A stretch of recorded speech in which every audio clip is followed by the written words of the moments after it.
2255 എന്ന നമ്പർ ഒരു വാഹനം മുന്നിലൂടെ കടന്നു പോകുമ്പോൾ ഏതൊരു മലയാളിയും ആദ്യം ഓർക്കുക മോഹൻലാലിനെ ആയിരിക്കും. ആ നമ്പർ അത്രയധികം മലയാളി മനസ്സിലേക്ക് പതിഞ്ഞിരിക്കുന്നു. മോഹൻലാലിന് ആദ്യമായി സൂപ്പർ താര പരിവേഷം നൽകിയ രാജാവിൻ്റെ മകൻ എന്ന ചിത്രത്തിലെ മൈ ഫോൺ നമ്പർ ഈസ് 2255 എന്ന ഡയലോഗിനെ അനുസ്മരിപ്പിച്ചുകൊണ്ടാണ് മോഹൻലാൽ തൻ്റെ വാഹനങ്ങൾക്ക് 2255 എന്ന നമ്പർ സ്വന്തമാക്കാൻ തുടങ്ങിയത്. ഇപ്പോഴിതാ തൻ്റെ പുതിയ വാഹനത്തിനും 2255 എന്ന നമ്പർ സ്വന്തമാക്കിയിരിക്കുകയാണ് മോഹൻലാൽ. തിങ്കളാഴ്ച എറണാകുളം ആർടി ഓഫീസിൽ നടന്ന ലേലത്തിൽ ഫാൻസി നമ്പറായ KL07DJ2255 എന്ന നമ്പറിനായി 1.80 ലക്ഷം രൂപയാണ് മോഹൻലാൽ മുടക്കിയത്.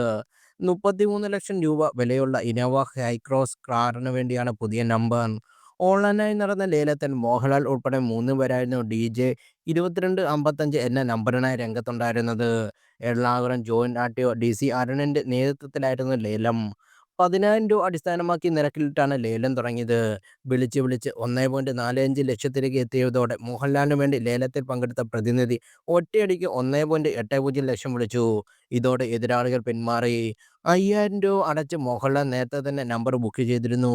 താരത്തിന് പുറമെ 2 പേർ കൂടി 2255 എന്ന നമ്പറിനായി രംഗത്ത് വന്നതോടാണ് ലേലത്തിലേക്ക് പോകാൻ മോട്ടോർ വാഹന വകുപ്പ് തീരുമാനിച്ചത്. അതേസമയം മോഹൻലാലിന്റെ കാരവാന്റെ നമ്പർ KL00CZ225 ആണ്. പലപ്പോഴും താരം കാണുന്ന ആഡംബര MPV മോഡലായ വെൽഫെയറിന്റെ നമ്പരും 2020 എന്ന XUV മോഡലായ റേഞ്ച് റോവറിന്റെ നമ്പർ KL07DB001 എന്ന നമ്പരുമാണ് താരം തിരഞ്ഞെടുത്തത്. നേരത്തെ തന്റെ വോൾവോ XC60 XUVക്കായി ആന്റണി പെരുമ്പാർ 2255 എന്ന നമ്പർ സ്വന്തമാക്കിയിരുന്നു. എറണാകുളം ആർടി ഓഫീസിൽ നിന്ന് നടന്ന വാശിയേറെ പോരാട്ടത്തിൽ 3,20,000 രൂപയ്ക്കാണ് ഇഷ്ട നമ്പർ ആന്റണി മുടക്കിയത്.